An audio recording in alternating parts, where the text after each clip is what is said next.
Баршаңызға ассалаумағалейкум.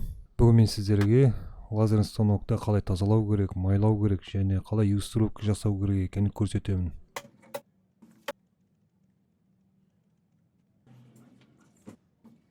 Осылай айнасынан бастаймыз. Айнаны кәдімгі этил спиртпен айналдырып тазалап және құрғатып сүртеміз. Мына лазерный трубкасында тазалап шығамыз, шаң болмау керек. Мен мынандай қылып, лазерный трубкаға шаң кірмейтіндей скотч жабыстырып тастадым. Және скотч мына қапталына жабыстырған кезде ашылып жабылатындай қылып, ортасынан тіліп жібердім. Енді екінші айнасын тазалаймыз. Мұнда солай этил спиртпен бірінші айналдырып отырып сүртеміз. Сосын құрғатып тұрып, тағы қайтып бір сүртіп шығамыз.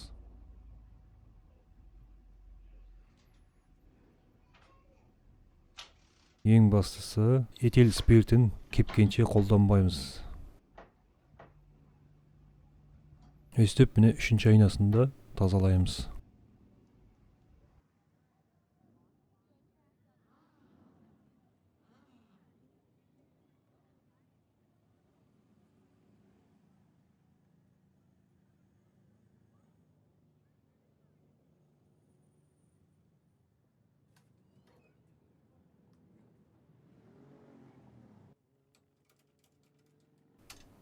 Сосын линзасын тазалаймыз. Линзасын тазалаған кезде қатты сақ боламыз. Бетіне сызық түсірмейтіндей қылып тазалаған кезде өте абайлап, оны да спиртпен тазалап шығамыз. Шаңдардың бәрін сүртеміз.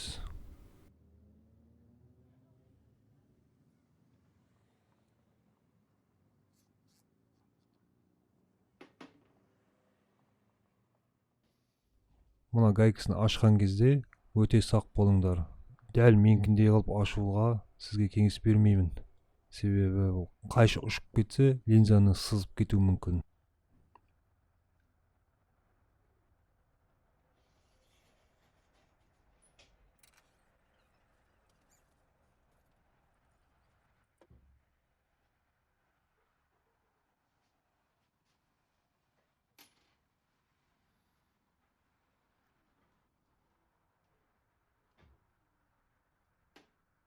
Линзаның бетін этил спиртпен тазалап, әбден тазарғанша айналдырып отырып сүртеміз. Сосын бұны да құрғатып, кептіріп барып орнына қайта қатырамыз.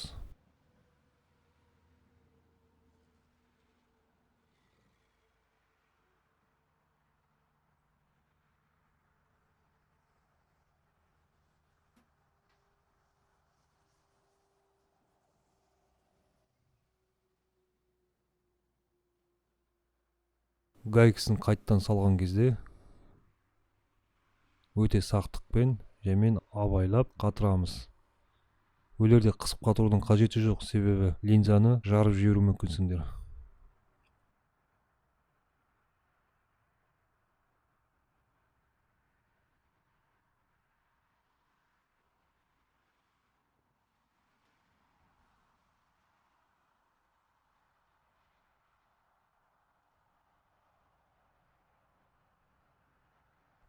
Міне трубкасын осылай қайта орнына қатырамыз.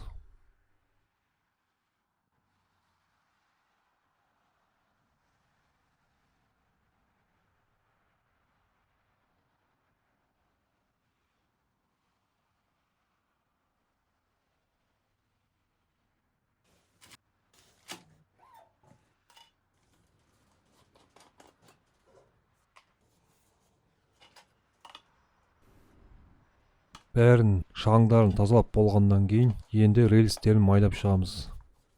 Мен өзім силиконовый смазка қолданам. Бұл силиконовый смазканы негізі көп адамдар қолдануға болмайды дейді. Арнайы майлар болады, ал тігін мәшинеге қолданатын майлар болады. Сондай майлар жағып, сүртіп тазалап, қайттан кептіріп тазалағаныңыз дұрыс. Өзім 3 жылдан асты силиконовый май жағып жүрмін. Мұны балшытып жағып шығамыз да, сосын құрғатып сүртеміз.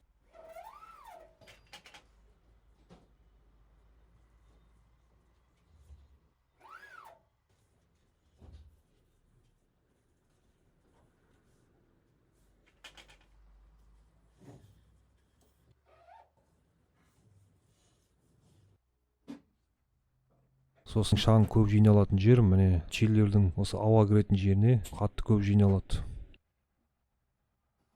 Негізінде станокты апта сайын тазалап тұрған дұрыс дейді. Мен өзім апта сайын тазаламаймын. Айына бір рет тазалаймын. Негізінде апта сайын тазалап майлап тұрған дұрыс.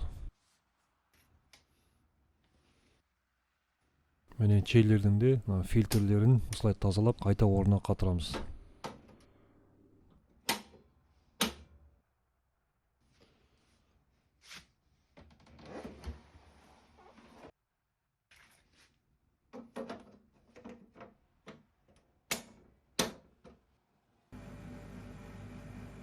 Енді юстировкадан бастаймыз. 5 теңгелік тиынды алып, қағаз скотчқа жабыстырып, екінші айнаның юстировкасын қараймыз. Егер дұрыс келмесе, бірінші айнадағы болттар бар, соны жаймен бұрап келтіреміз.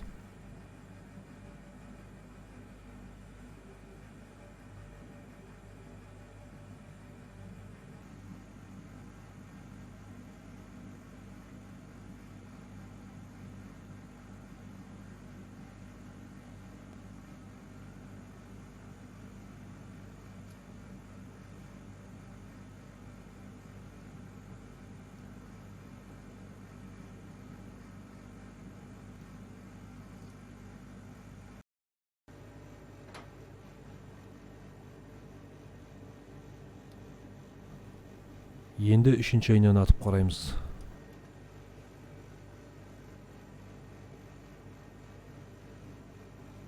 Егер мына үшінші айнадағы юстировкасы келмесе, онда мына екінші айнадағы мына болттарын бұрап кішкене келтіреміз.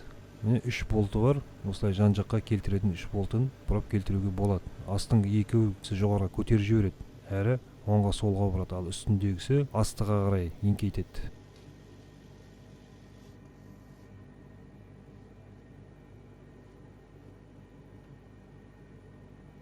Енді атып қараймыз. Дәл ортасына келу керек.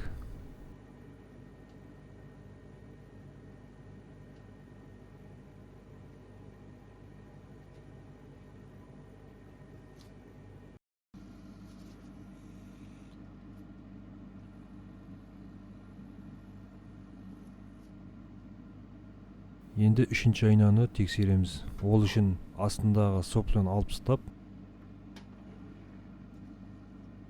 кәдімгі скотчты алып, скотчқа атып қараймыз.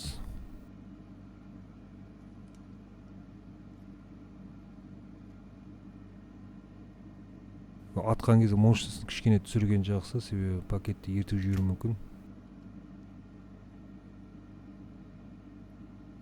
Міне дәл ортасына келу керек бұл жерде.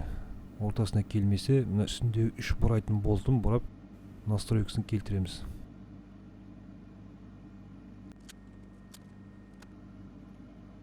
Келтіргеннен кейін қайта тексеріп қараймыз. Басқа скотч кесіп алып, тағы бір атып қараймыз.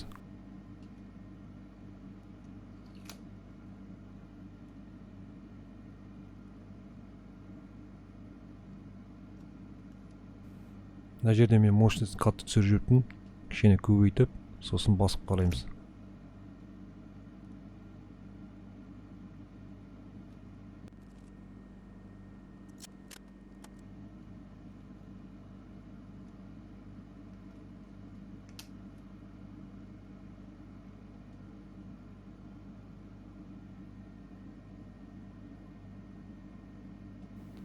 Қайта басқа пакетке тексеріп қарайым.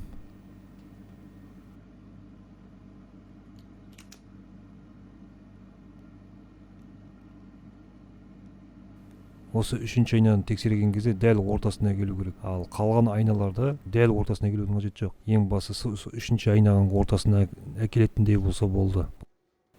Осымен достар, біздің видеомыз аяқталды. Лайк басып комментарий жазуды ұмытпаймыз. Және достарыңызды біздің каналға шақырыңыздар.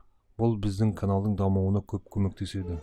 Және біз видеоны тезірек салуға да көп көмегі бар. Қош сау болыңыздар.